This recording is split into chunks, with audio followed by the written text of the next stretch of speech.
ఇక పీసీసీ ఉపాధ్యక్షురాలు సనత్నగర్ నియోజకవర్గ Congress party incharge కోట నీలిమకు election commission పంపినటువంటి నోటీసుకు గాను నియోజకవర్గ కాంగ్రెస్ శ్రేణులు వినూత్న నిరసన కార్యక్రమాన్ని చేపట్టారు.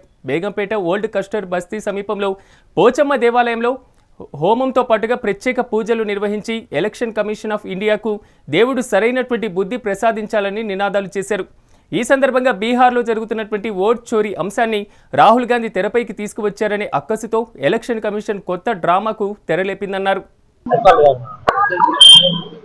ఎంత దుర్మార్గమైన సంఘటన అంటే ఆ రోజులలో మా కోట నీలిమ గారు అక్కడ ఢిల్లీలో ఎప్పుడో అక్కడ ఓట్ క్యాన్సిల్ చేసి చేయమని చెప్పడం జరిగింది 2017లో. ఆ రోజు ఓకే అని చెప్పి అక్కడ ఓకే అయిపోయిన తర్వాత ఈ రోజు కొత్త నాటకం చేస్తున్నారు వీళ్ళంతా.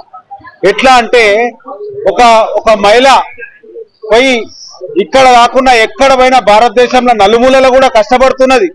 ఆమెని అరికడదాం, ఆమెను ముందుకు పోనీయొద్దు, కాంగ్రెస్ నుంచి చాలా గట్టిగా పోతుందన్న ఆలోచనతోని దుర్మార్గమైన చర్యలు తీసుకోవాలన్న ఆలోచనలు చేస్తున్నారు.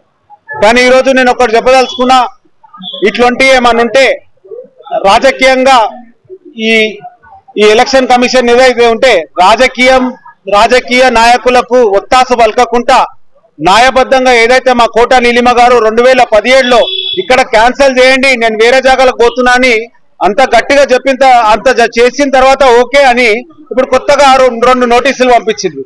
అందుకనే ఇటువంటి దుర్మార్గమైన చర్యలు జరగొద్దు అని చెప్పేసి మా నల్లపోశమ్మ దేవాలయం కూడా అందరం కాన్స్టిట్యుయెన్సీలో ఉన్న ప్రతి ఒక్క కార్యకర్త వచ్చి ఇక్కడ హోమం చేసి అమ్మ వాళ్ళు నన్ను తప్పుగా తీసుకుపోవాలని ఆలోచన చేస్తున్నారు, వాళ్ళని మీరే చూసుకోవాలన్న ఒక అమ్మవారికి దండం పెట్టుకొని హోమం ఎంతో గొప్పగా చేయించి ఈరోజు బేగంపేటలో నల్లపోశమ్మ ఈ దేవాలయం సాక్షిగా, ఎందుకంటే మా కోట నీలిమక్క గారు నిజాయితీ పరురాలు, ఆమె ఎప్పుడు కూడా తప్పులు చేయదు, ఏదున్నా కూడా సూటిగా మాట్లాడే మనిషి. అసలు మనిషిని ఓర్వలేకుండా ఇట్లా బీజేపీ నాయకులు ఏదైతే కుట్ర బందుతున్నారో అది మానుకుంటే బాగుంటుందని చెప్పి